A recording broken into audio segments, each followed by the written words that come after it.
داستان ایمان فروشوں کی پارٹ 66۔ وہ رات تاریک تھی، مصر کا آسمان آئینے کی طرح شفاف تھا، ستارے ہیروں اور سچے موتیوں کی طرح چمک رہے تھے۔ قاہرہ شہر گہری نیند سویا ہوا تھا، کسی کے وہم و گمان میں بھی نہ تھا کہ چند دنوں بعد ان پر کیا قیامت ٹوٹنے والی ہے۔ مصر کے سرحدی دستے بھی سوئے ہوئے تھے، صرف گشتی شنترے جاگ رہے تھے، لیکن وہ صرف جاگ رہے تھے، بیدار نہیں تھے۔ دریائے نیل کے ساتھ چوکی جو دریائے راستہ بند کرنے کے لیے بنائے گئے تھے، اور اس سے چند میل دور دوسری چوکی جو پہاڑیوں کے علاقوں کو سر بمہر رکھنے کے لیے قائم کی گئی تھی، کہ گشتری سنتری 4 لڑکیوں کے حسین اور رومانی جال میں الجھے ہوئے تھے۔ لڑکیاں انہیں الگ الگ لے گئی تھیں۔ اس رات یہ گروہ بہت زیادہ چوکنا تھا۔ زورا اس کی ساتھی رقاصہ اس گروہ سے کچھ دور خیمے میں سوئی ہوئی تھیں۔ سازندے بظاہر سوئے ہوئے تھے، لیکن وہ بیدار تھے۔ انہیں بتا دیا گیا تھا کہ آج کی رات بہت اہم ہے اور وہ بیدار رہیں۔ ان دونوں گروہوں کے لیے یہ حکم تھا کہ کوئی باہر کا آدمی دریا کے کنارے اور اس پہاڑی کے سلسلے کے قریب نہ آئے۔ کوئی آئے تو اس پکڑ کر اندر لے آؤ۔ کچھ دیر بعد سازند اٹھا، پہلے وہ باہر گھوم پھرا، پھر اس نے اس چھوٹے خیمے میں جھانکا جس میں دونوں لڑکیاں سوئی ہوئی تھیں۔ اندھیرے میں اسے کچھ نظر نہ آیا۔ اندر جا کر ٹٹولا، اسے کچھ شک ہوا۔ دیا جلا کے دیکھا تو زورا غائب تھی، دوسری گہری نیند سوئی ہوئی تھی۔ سازند نے اسے نہ جگایا۔ اسے معلوم تھا کہ زورا کہاں گئی ہے، وہ چوکی کے کمانڈر کے پاس ہی جا سکتی تھی۔ اس میں خطرہ یہ تھا کہ کمانڈر اس کے ساتھ آ گیا تو اپنے سنتریوں کو غائب پا کر انہیں ڈھونڈے گا، اور یہ بھی ہو سکتا تھا کہ وہ دریا کے کنارے اس جگہ بھی پہنچ جائے جس جگہ کو اس رات باہر کی دنیا سے چھپا کر رکھنا تھا۔ سازندے نے اپنے 2 ساتھیوں کو جگایا اور انہیں بتایا کہ ان کی ایک لڑکی غائب ہے، وہ چوکی پر ہی گئی ہوگی۔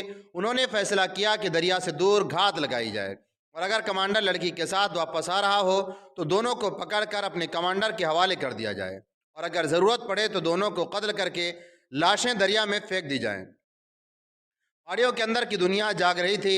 یہ وسیع و عریض علاقہ تھا جہاں کوئی نہیں جاتا تھا، ایک اس لیے کہ یہ جگہ دور دراز اور راستوں سے ہٹ کر تھی، اور دوسرا اس لیے کہ مشہور تھا کہ اندر فرعون کی بدروحیں رہتی ہیں، اور ان کی بھی جو فرعون کے ہاتھوں قتل ہوئے تھے۔ یہ بھی مشہور تھا کہ بدروحیں آپس میں لڑتی رہتی ہیں۔ اگر کوئی انسان اس علاقے میں چلا جائے تو اسے جسم کا گوشت غائب ہو جاتا ہے اور پیچھے ہڈیوں کا پنجر رہ جاتا ہے۔ یہ بتایا جا چکا ہے کہ اس پہاڑی خطے کے وسط میں فرعونوں کے بہت بڑے بڑے بت پہاڑیوں کو تراش کر بنائے گئے تھے۔ پہاڑیوں کے اندر سے کھوکھلا کر کے اندر محل جیسے کمرے اور غلام گردشیں بنائی گئی تھیں۔ اس رات ان زمیں دوست محلات میں روشنی ہی روشنی تھی۔ ہزاروں حبشی باہر اس میدان میں جمع تھے جسے ہر طرف سے پہاڑیوں نے گھیر رکھا تھا۔ حبشیوں سے کہا گیا تھا کہ اونچی بات نہ کریں، انہیں ان کا خدا دکھایا جانے والا ہے۔ حبشیوں پر خوف اور عقیدت مندی کے جذبات سوار تھے۔ ڈر کے مارے وہ ایک دوسرے کے ساتھ سرگوشی میں بھی بات نہیں کرتے تھے۔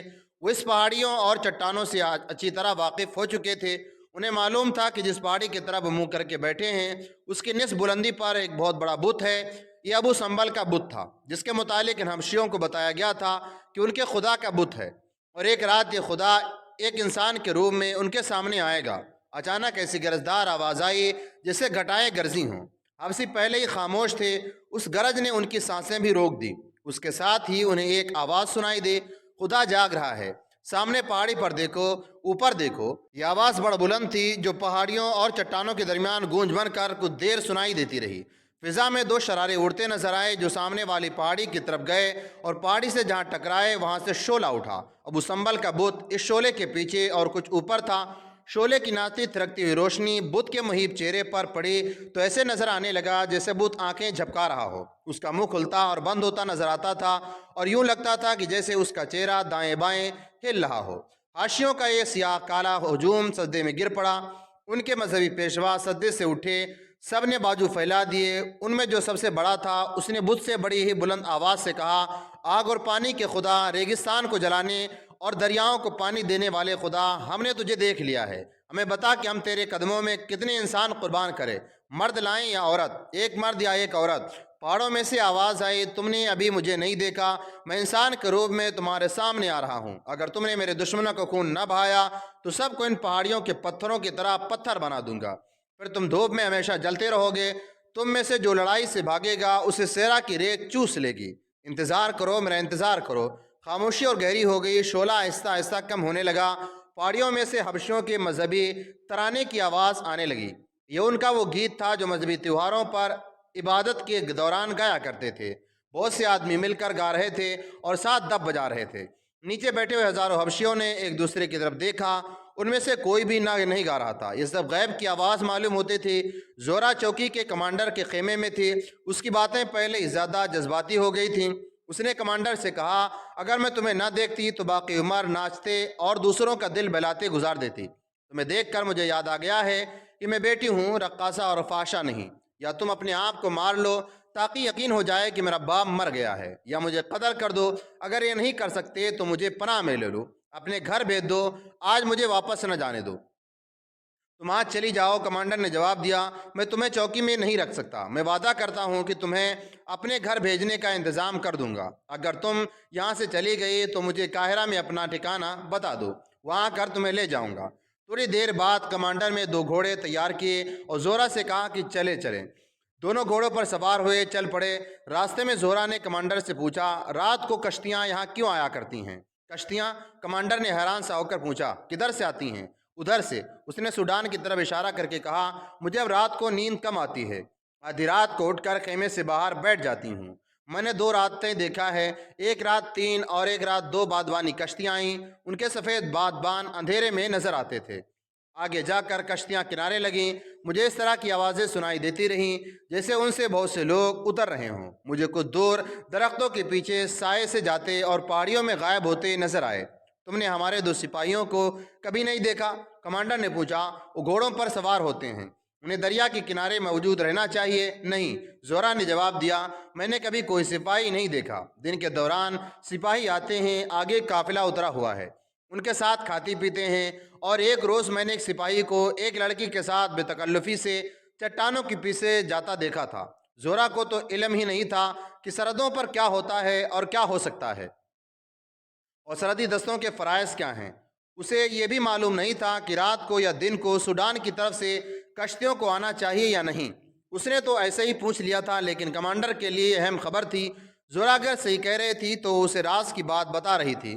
وہ بے شک ڈیوٹی اور سرحدی ماحول سے اکتا گیا تھا، مگر زورا کی باتوں نے اسے بیدار کر دیا۔ اس نے زورا سے کہا، آؤ آج دریا کے کنارے چلتے ہیں۔ اس نے گھوڑے کا رخ موڑ دیا، وہ دریا تک پہنچے اور دریا کے کنارے کے ساتھ ساتھ چلنے لگے۔ کمانڈر کی نظریں دریا پر تیر رہی تھیں۔ کچھ وقت گزرا تو اسے دریا میں دور ایک لو نظر آئی جو دیے کی معلوم ہوتی تھی، پھر ایک اور لو نظر آئی، پھر دونوں روشنیاں بجھ گئیں۔ ادھر کنارے پر بھی دیا جلا اور بجھ گیا۔ کمانڈر نے ان گشتی سنتریوں کو آواز دی جنہیں وہاں گشت پر ہونا چاہیے تھا۔ اسے کوئی جواب نہ ملا۔ اس نے اور بلند آواز سے پکارا، پھر بھی کوئی جواب نہ ملا۔ اس نے اور زور سے پکارا۔ اسے اب دریا میں 2 کشتیوں کے بادبان دکھائی دیے۔ وہ پریشان ہو گیا، وہ زورا کی موجودگی کو بھول گیا اور گھوڑے کو کنارے کے ساتھ آگے چلا دیا۔ زورا بھی اس کے پیچھے گئی۔ کمانڈر سنتریوں کو پکار رہا تھا، سنتریوں کو اس کی آوازیں سنائی دے رہی تھیں، لیکن وہ دونوں ایک دوسرے سے الگ چٹانوں کی اوٹ میں بوڑھے خاوندوں کے نوجوان بیویوں کے جال میں پھنسے ہوئے تھے۔ انہوں نے اپنے کمانڈر کی آواز پہچان لی اور وہاں سے اٹھے۔ جب وہاں جا کر اکٹھا ہوئے جہاں اپنے گھوڑے باندھ گئے تھے تو دیکھا کہ دونوں گھوڑے غائب ہیں۔ وہ وہیں رکے رہے۔ انہیں دور 2 گھوڑے جاتے دکھائی دیے۔ کمانڈر آگے جا رہا تھا، زورا کا گھوڑا اس کے پہلو میں تھا۔ انہیں آواز سنائی دی، تم جنہیں پکار رہے ہو بہت دور آگے آ گئے ہیں، تم کون ہو؟ کمانڈر نے پوچھا، آگے آؤ، ہم مسافر ہیں، اسے جواب ملا، اور 2 گھوڑے کمانڈر کی طرف بڑھنے لگے۔ پھر ایک اور آواز آئی، آگے چلیں، ہم آپ کے ساتھ چلیں گے۔ کمانڈر نے تلوار نکال لی۔ رات کے وقت مسافروں کا گھوڑوں پر سوار ہونا اور اس علاقے میں ہونا مشکوک تھا۔ وہ دونوں ان کے قریب آ گئے۔ ایک نے کمانڈر سے کہا، ادھر دیکھو، وہ آ رہے ہیں۔ جو ہی کمانڈر نے ادھر دیکھا، اس آدمی نے ایک بازو کمانڈر کی گردن کے گرد لپیٹ کر بازو کا شکنجہ تنگ کر دیا اور دوسرے ہاتھ سے اس کی تلوار والی کرائی پکڑ لی۔ دوسرے نے لڑکی کو دبوچ لیا۔ کمانڈر کو جس نے پکڑ رکھا تھا اس نے اپنے گھوڑے کو ایڑ لگا دی۔ گھوڑا تیز چلا تو کمانڈر اپنے گھوڑے سے گرنے لگا۔ اندھیرے سے 2 اور آدمی دوڑے آئے، انہوں نے کمانڈر کو بے بس کر لیا۔ یہ سازندے تھے جو دراصل تربیت یافتہ چھاپہ مار سپاہی تھے۔ ان میں سے 2-3 زورا کے پیچھے گئے تھے اور انہیں راستے میں دیکھ کر اندھیرے سے فائدہ اٹھاتے ہوئے ان کے تعاقب میں آ رہے تھے۔ سنتریوں کے گھوڑوں پر سوار ہو کر آنے والے ان کے ساتھی تھے۔ ان میں سے کسی نے کہا، انہیں زندہ لے چلو، یہ حکم ملا تھا کہ کوئی مشتبہ آدمی نظر آئے تو اسے زندہ لے آؤ۔ کمانڈر اور زورا کو اب پہاڑوں کی طرف لے جایا جا رہا تھا تو انہوں نے دیکھا کہ کشتیوں میں حبشی سامان اتار رہے تھے۔ یہ جنگی سامان اور رسد تھی۔ پہاڑیوں میں دور اندر ہزاروں حبشیوں کا ہجوم ابھی تک خاموش بیٹھا تھا۔ شعلہ کبھی کا بجھ چکا تھا۔ مذہبی گیت کی آوازیں سنائی دے رہی تھیں۔ حبشیوں پر طلسم طاری تھا۔ ان کی جذباتی کیفیت کچھ اور ہوئی جا رہی تھی۔ وہ اپنے آپ کو ان حبشیوں کی طرح برتر سمجھنے لگے تھے جو سوڈان میں رہ گئے تھے۔ گیت گانے والے خاموش ہو گئے۔ اچانک سامنے پہاڑی پر چمک نظر آئی، جیسے بجلی چمکی ہو۔ چمک پھر پیدا ہوئی جو مستقل روشنی بن گئی۔ یہ روشنی ابو سمبل کے چہرے پر پڑ رہی تھی۔ کچھ پتہ نہیں چلتا تھا کہ روشنی کہاں سے آ رہی ہے۔ یوں لگتا تھا جیسے ابو سمبل کا چہرہ اپنی روشنی سے روشن ہو گیا ہو۔ روشنی بجھ گئی۔ ذرا دیر بعد روشنی پھر نظر آئی۔ سب نے دیکھا کہ ابو سمبل کے پہاڑ جیسے بت کی گود میں ایک آدمی اترا اور آگے چل پڑا۔ بہت سے پیچھے سے 4 آدمی نمودار ہوئے۔ سب ایک ایک سفید چادر میں ملبوس تھے، جنہوں نے کندھوں سے پاؤں تک جسم ڈھانپ رکھے تھے۔ جو آدمی بت کی گود سے آیا تھا وہ کوئی بادشاہ معلوم ہوتا تھا۔ اس کے سر پر تاج تھا اور تاج پر ایک مصنوعی سانپ کے فن کا سایہ تھا۔ اس کا چگا لال رنگ کا تھا۔ روشنی جو معلوم نہیں کہاں سے آ رہی تھی اس آدمی پر پڑ رہی تھی۔ اس کے چگے پر ستارے تھے جو روشنی میں چمکتے اور ٹمٹماتے تھے۔ اس کے ایک ہاتھ میں برچی اور دوسرے ہاتھ میں تلوار تھی۔ تلوار بھی چمکتی تھی۔ سفید چادروں والے آدمی اس کے پیچھے آئے۔ یہ ڈھلان سے اتر رہے تھے اور روشنی ان کے ساتھ ساتھ آ رہی تھی۔ اگلا آدمی جو بادشاہ لگتا تھا رک گیا۔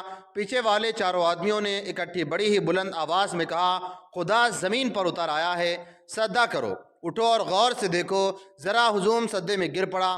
سب نے سر اٹھائے اور خدا کو دیکھا۔ اس وقت خدا نے تلوار اوپر اٹھا لی تھی۔ وہ ڈھلان سے اترنے لگا۔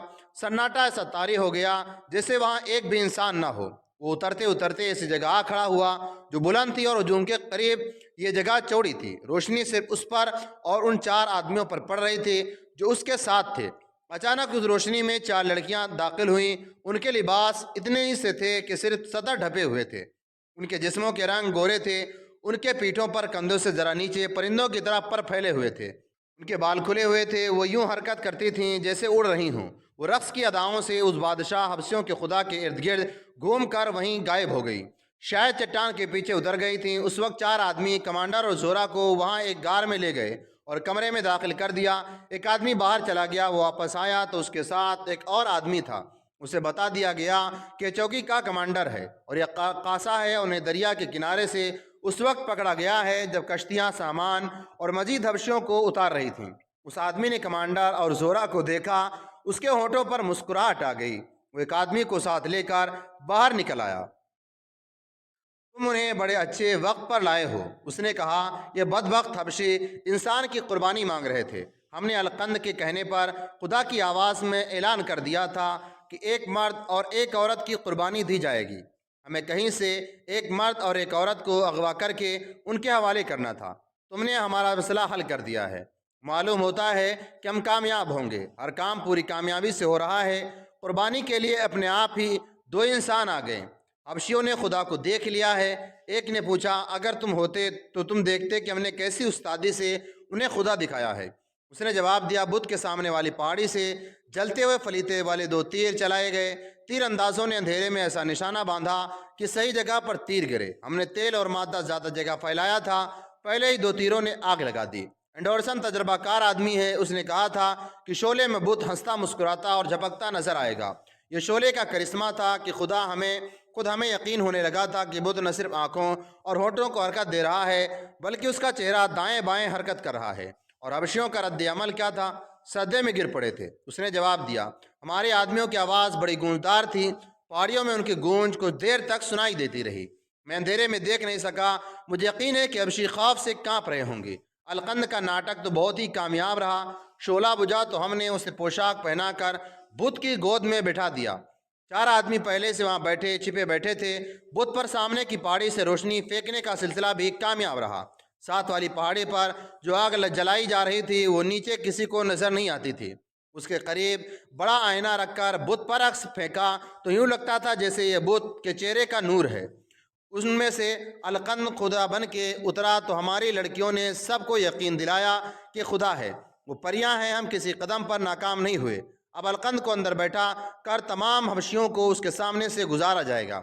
انہیں کہا جائے گا کہ یہ ہے تمہارا خدا، جنگ میں تمہارے ساتھ ہوگا۔ ان دونوں کمانڈر زورا کو آج ہی قربان کر دیں گے، اس کا فیصلہ حبشی کریں گے۔ وہ شاید انہیں 3-4 دن پالے پوسیں گے اور کچھ اچھی رسمیں ادا کریں گے۔ انہیں کسی کی آواز سنائی دے، اس کے بغیر ان حبشیوں کو لڑانا آسان نہیں تھا۔ بہرحال آپ کو اس سوانگ کی بہت زیادہ قیمت مل رہی ہے۔ پورا مصر یہ القند اور اس کے ساتھیوں کی آوازیں تھیں۔ وہ قریب آئے تو ان دونوں نے بتایا کہ ایک مرد اور ایک عورت اتفاق سے ہاتھ آ ہی گئے، انہیں حبشیوں کے حوالے کیا جا سکتا ہے۔ القند نے یہ نہ پوچھا کہ دونوں کون ہیں، وہ سر سے تاج اتار کر اس کمرے میں چلا گیا جہاں کمانڈر زورا کو رکھا گیا تھا۔ القند کمانڈر کو پہچان نہ سکا، کمانڈر نے اسے پہچان لیا۔ کمانڈر کے کانوں میں وہ باتیں بھی پڑی تھیں جو باہر ایک آدمی دوسرے آدمی کو سنا رہا تھا۔ اس نے اس کے منہ سے کئی بار القند کا نام سنا تھا اور اسے یہ بھی معلوم ہو گیا تھا کہ اسے اور زورا کو قربان کیا جائے گا۔ القند اس کے سامنے آیا تو اسے اس پر حیرت نہ ہوئی کہ اس کا سالار یہاں کیسے آ گیا۔ القند یہ کہہ کر باہر نکل گیا کہ ان دونوں کو حبشیوں کے پیشواؤں کے حوالے کر دو۔ 3-4 روز بعد قاہرہ میں العادل نے علی بن سفیان کو بلایا اور کہا، 3-4 دنوں سے سالار القند نہیں مل رہا ہے، میں اسے جب بھی بلاتا ہوں جواب آتا ہے کہ وہ نہیں ہے، اس کے گھر بھی یہی جواب ملا ہے، وہ کہاں جا سکتا ہے؟ اگر سرحدی دستوں کے معائنے کے لیے سرحد کے دورے پر جاتا تو آپ سے اجازت لے کر جاتا۔ علی بن سفیان نے جواب دیا، فوری طور پر میرے ذہن میں یہی آتا ہے کہ اسے تقریب کاروں نے اغوا یا قتل کیا ہوگا، یہ بھی ہو سکتا ہے کہ وہ تقریب کاروں سے جا ملا ہو۔ العادل نے کہا، کبھی ایسا شک ہوا نہیں تھا۔ علی بن سفیان نے کہا، میں اس کے گھر سے پتہ کراتا ہوں۔ وہ خود اس کے گھر چلا گیا۔ القند کے باہر باڈی گارڈ موجود تھے۔ ان کے کمانڈر سے پوچھا گیا کہ سالار القند کہاں ہے؟ اس نے لا علمی کا اظہار کیا، کسی بھی باڈی گارڈ کو معلوم نہیں تھا۔ ملازمہ کو باہر بلا کر کہا گیا کہ القند کی بیویوں سے پوچھے کہ القند کہاں گیا ہے۔ ملازمہ اسے اندر لے گئی، کمرے میں بٹھایا۔ وہ بوڑھی عورت تھی۔ اس نے علی بن سفیان سے کہا، اس گھر سے آپ کو پتہ نہیں چلے گا کہ سالار کہاں چلے گئے ہیں۔ میں ایک عرصے سے یہاں جو کچھ دیکھ رہی ہوں وہ بتا دیتی ہوں، لیکن میری جان کی حفاظت آپ کے ذمے ہوگی۔ اگر میں مر گئی تو کوئی فرق نہیں پڑے گا۔ خاوند مدت ہوئے مر گیا تھا، ایک ہی بیٹا تھا، وہ سوڈان کی لڑائی میں شہید ہو گیا ہے۔ میں نے یہاں نوکری کر لی۔ لوگ مجھے غریب اور سیدھی سادی عورت سمجھتے رہے ہیں۔ انہیں معلوم نہیں تھا کہ شہید ماں کی اس ملک اور اس مذہب کے خلاف کوئی بات برداشت نہیں کر سکتی جس کی خاطر اس نے اپنا بیٹا شہید کرایا ہو۔ اس گھر میں مشکوک سے لوگ آتے رہتے ہیں۔ میں نے ایک رات ایک آدمی کو اندر آتے ہوئے دیکھا، وہ عربی لباس میں تھا اور اس کی داڑھی تھی۔ مجھے اندر بلا کر کہا گیا کہ میں شراب لانے کا انتظام کروں۔ شراب ایک نئی بیگم پلایا کرتی ہے جو مصر یا عربی معلوم نہیں ہوتی۔ میں نے دیکھا کہ داڑھی والا مہمان داڑھی اتار رہا تھا۔ اس کی داڑھی اور مونچھیں مصنوعی تھیں۔ اس سے پہلے بھی یہاں ایسے لوگ آتے رہے ہیں جن پر مجھے شک ہے کہ نیتی لوگ نہیں۔ میرے کانوں میں اس قسم کے الفاظ بھی پڑے ہیں، آدھا مصر سوڈان کا، مصر کی عمارت ایک ہی رات میں کام ہو جائے گا۔ سالار رات کو نکلے تھے، ان کے ساتھ 2 اجنبی صورت آدمی تھے۔ میں نے یہ بھی دیکھا تھا کہ سالار نے محافظوں کے کمانڈر سے کچھ باتیں کی تھیں۔ بوڑھی ملازمہ نے کچھ اور باتیں بتا کر علی بن سفیان پر یہ ثابت کر دیا کہ سالار القند کو نہ اغوا کیا گیا ہے، نہ قتل، اور نہ ہی کوئی اور سرکاری ڈیوٹی پر گیا ہے۔ مصر میں تقریب کاری اور غداری اتنی زیادہ ہوئی تھی اور ہو رہی تھی، کسی شریف انسان پر بھی شک نہ کرنا بہت بڑی غلطی تھی۔ القند نے کبھی شک پیدا نہیں ہونے دیا تھا، لیکن علی بن سفیان بال کی کھال اتارنے والا تھا، جاسوس تھا۔ اس کے لیے مشکل یہ تھا کہ کسی سالار کے رتبے کے آدمی کے گھر کی تلاشی کسی شہادت کے بغیر نہیں لے سکتا۔ اس کے لیے مصر کے قائم مقام سپریم کمانڈر العادل کی اجازت کی ضرورت تھی۔ اس نے فوری طور پر ایک کارروائی کی کہ اپنے محافظ کو بھیج کر اپنے شعبے کے 3-4 سراغ رساں بلا لیے اور انہیں القند کے مکان پر نظر رکھنے کے لیے ادھر ادھر چھپا دیا۔ انہیں ہدایت دے دی گئی کہ کوئی مرد یا عورت مکان سے باہر آئے تو چوری چھپے اس کا تعاقب کیا جائے۔ باہر آ کر اس نے باڈی گارڈ کے کمانڈر کو حکم دیا کہ اپنے اور تمام محافظوں کے ہتھیار اندر رکھ دو اور سب میرے ساتھ چلو۔ باہر 12 آدمیوں کی گارڈ کو نہتا کر کے علی بن سفیان اپنے ساتھ لے گیا اور العادل کو تفصیلی رپورٹ دی۔ العادل نے اسے القند کے گھر پر چھاپا مارنے کی اجازت دی۔ وقت ضائع کیے بغیر سپاہیوں کی ایک ٹولی بلائی گئی۔ ادھر القند کے گھر میں کوئی اور ہی صورت پیدا ہو گئی تھی۔ علی بن سفیان جب وہاں سے نکلا تھا تو القند کی ایک بیوی جو جوان تھی ملازمہ کو اپنے کمرے میں لے گئی اور اس سے پوچھا کہ علی بن سفیان نے اسے کیا پوچھا اور اس نے کیا بتایا ہے۔ بڑھیا نے جواب دیا کہ وہ سالار کے متعلق پوچھ رہا تھا۔ میں نے بتایا تھا کہ میں غریب سی ملازمہ ہوں، مجھے کچھ خبر نہیں کہ وہ کہاں ہے۔ تمہیں بہت کچھ معلوم ہے۔ بیگم نے کہا اور تم نے بہت کچھ بتایا ہے۔ بڑھیا اپنی بات پر قائم رہی۔ بیگم نے ایک ملازمہ کو بلایا اور اسے ساری بات بتا کر کہا، اس نامراد بڑھیا کی زبان کھولو۔ کہتی ہے میں نے کچھ نہیں بتایا۔ ملازمہ نے بڑھیا کے بال مٹھی میں لے کر مڑوڑے اور ایسا جھٹکا دیا کہ وہ چکرا کر گری۔ ملازمہ نے اس کے شہرک پر پاؤں رکھ کر دبایا۔ بڑھیا کی آنکھیں باہر نکل آئیں۔ ملازمہ نے دانت پیس کر کہا، بتا اسے کیا بتایا ہے۔ اس نے پاؤں اٹھا لیا۔ بڑھیا میں اٹھنے کی ہمت نہیں رہی تھی، وہ خاموش رہی۔ ملازمہ نے اس کی پسلیوں میں لات ماری۔ بڑھیا تڑپنے لگی۔ اس کے بعد ملازمہ نے اسے طرح طرح کی اذیتیں دے کر ادمرہ کر دیا۔ اب اس نے کہا، جان سے مار ڈالو، اپنے شہید بیٹے کی روح کے ساتھ غداری نہیں کروں گی۔ تم غدار ہو، ایمان فروشوں کی بدکار بیوی ہو، اسے تہہ خانے میں لے جا کر بند کر دو۔ بیگم نے کہا، رات کو لاش غائب کر دینا، ہمارے سر سے ابھی خطرہ ٹلا نہیں۔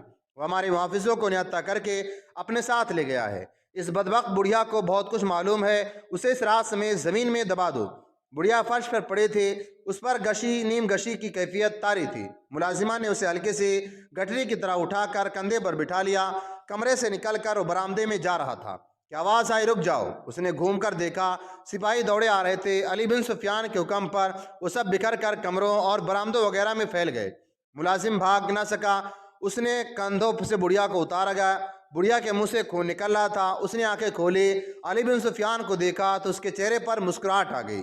اس نے کہا، اس سے پہلے مجھے معلوم نہیں تھا کہ اس گھر میں کیا ہو رہا ہے۔ تم آئے تو میرا شک پختہ ہو گیا کہ تو گڑبڑ ہے۔ اس کی آواز اکھڑ رہی تھی۔ اس نے بڑی مشکل سے بتایا، نہیں بیگم، اور اس کے ملازمہ نے اسے غلوانے کے لیے کہ علی بن سفیان کو کیا بتایا ہے، اسے بہت مارا۔ علی بن سفیان نے ایک سپاہی سے کہا کہ بڑھیا کو فوراً طبیب کے پاس لے جاؤ۔ بڑھیا نے روک دیا اور کہا، مجھے کہیں نہ بھیجو، میں اپنے شہید بیٹے کے پاس جا رہی ہوں، مجھے نہ روکو۔ اور وہ ہمیشہ کے لیے خاموش ہو گئی۔ القند کے گھر کا کونا کونا چھان مارا گیا۔ تہہ خانے میں گئے تو یہ اسلحہ خانہ بنا ہوا تھا۔ گھر سے سونے کے ٹکڑوں اور نقدی کے انبار برآمد ہوئے۔ ایک مہر بھی برآمد ہوئی جس پر القند کا پورا نام اور اس کے ساتھ سلطان مصر کندہ ہوا تھا۔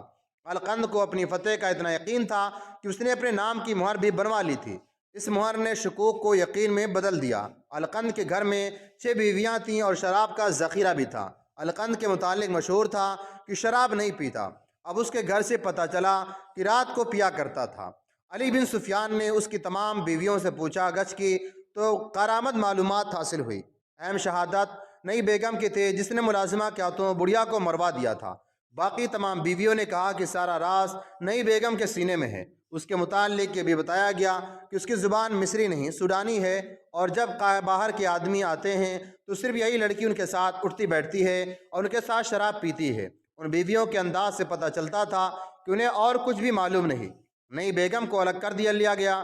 بڑھیا کو مرنے والے ملازم کو علی بن سفیان نے کہا کہ وہ اب کچھ چھپانے کی کوشش نہ کرے۔ وہ جانتا تھا کہ یہ کچھ نہیں بتائے گا تو اس کا کیا حشر کیا جائے گا۔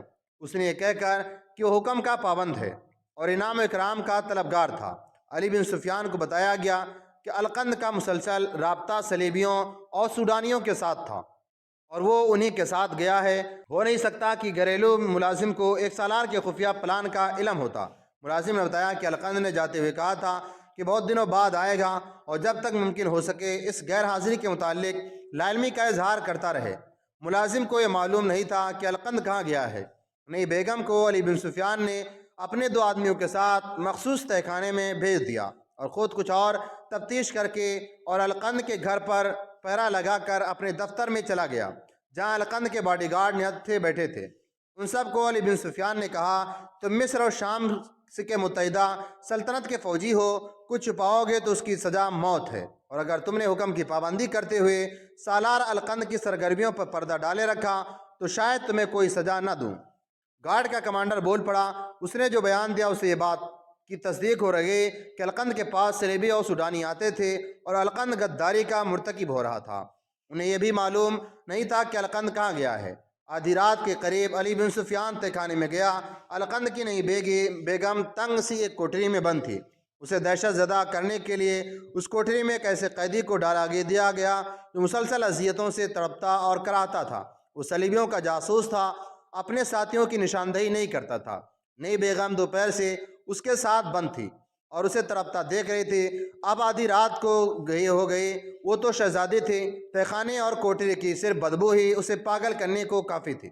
اس آدمی کی حالت دیکھ کر اس کا خون خشک ہو گیا تھا۔ علی بن سفیان جب اس کے سامنے آیا تو لڑکی چیخنے چلانے لگی۔ اسے باہر نکال کر علی بن سفیان ایک اور کوٹری کے سامنے لے گیا۔ سلاخوں کی پیچھے تنگ کوٹری میں ایک سیاہ کالا حبشی بند تھا، ہیبت ناک شکل اور جسم بھینسا جیسا۔ اس نے سرحدی دستے کے کمانڈر کا قتل کیا تھا۔ علی بن سفیان نے لڑکوں سے کہا باقی رات اسے اس کے ساتھ بند کیا جائے۔ لڑکے چیخ پڑے، علی بن سفیان کے پاؤں میں گر پڑے۔ پوچھو مجھ سے کیا پوچھتے ہو؟ اس نے علی بن سفیان کے پاؤں سے لپٹ کر کہا القند کہاں ہے؟ اس کے ارادے کیا ہیں؟ علی بن سفیان نے پوچھا، اور اس کے متعلق جو کچھ جانتی ہو بتا دو۔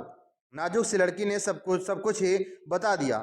اسے ابھی معلوم نہیں تھا کہ القند کہاں گیا ہے۔ اس نے بتایا کہ سوڈان سے حبشیوں کی فوج لائی جا رہی ہے جو کسی رات قاہرہ پر حملہ کر کے سارے مصر پر قابض ہو جائیں گی۔ یہ لڑکے چونکہ شراب پلانے کا فرض ادا کرتی تھی، اس لیے القند کے گھر میں آئے ہوئے اور صلیبی و سوڈانی مہمانوں سے اسے اپنا سمجھ کر اس کے سامنے بھی باتیں کرتے رہتے تھے۔ یہ لڑکی سوڈان کی کسی بڑے آدمی کی بیٹی تھی۔ اسے القند کے لیے تحفے کے طور پر بھیجا گیا تھا۔ القند نے اس کے ساتھ شادی کر لی تھی۔ لڑکی بہت ہوشیار اور تیز تھی۔ وہ سوڈان کے مقصد کو اچھی طرح سمجھتی تھی۔ اس کے بتانے کے مطابق سونا اور نقدی جو اس کے گھر سے برآمد ہوئی تھی سوڈان سے آئی تھی۔ یہ جنگ کے اخراجات کے لیے اور مصر کی فوج سے غدار خریدنے کے لیے تھے۔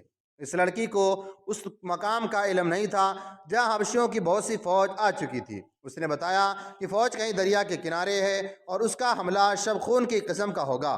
جس قدر معلومات حاصل کی جا سکتی تھیں کر لی گئیں۔ علی بن سفیان نے العادل کو تفصیلی رپورٹ دی اور تجویز پیش کی کہ 2-2 4-4 سپاہی دیکھ بھال کے لیے ہر طرف پھیلا دیے جائیں جو دیکھیں کہ سوڈانی فوج کا انتظام کہاں ہے، اور یہ بھی معلوم کیا جائے کہ حبشیوں کی فوج اگر واقعی اندر آ گئی ہے تو کدھر سے آئی ہے۔ اس نے تجویز پیش کی کہ سلطان کو خبر نہ دی جائے کیونکہ وہ سوائے پریشان ہونے کے کوئی مدد نہیں کر سکے گا۔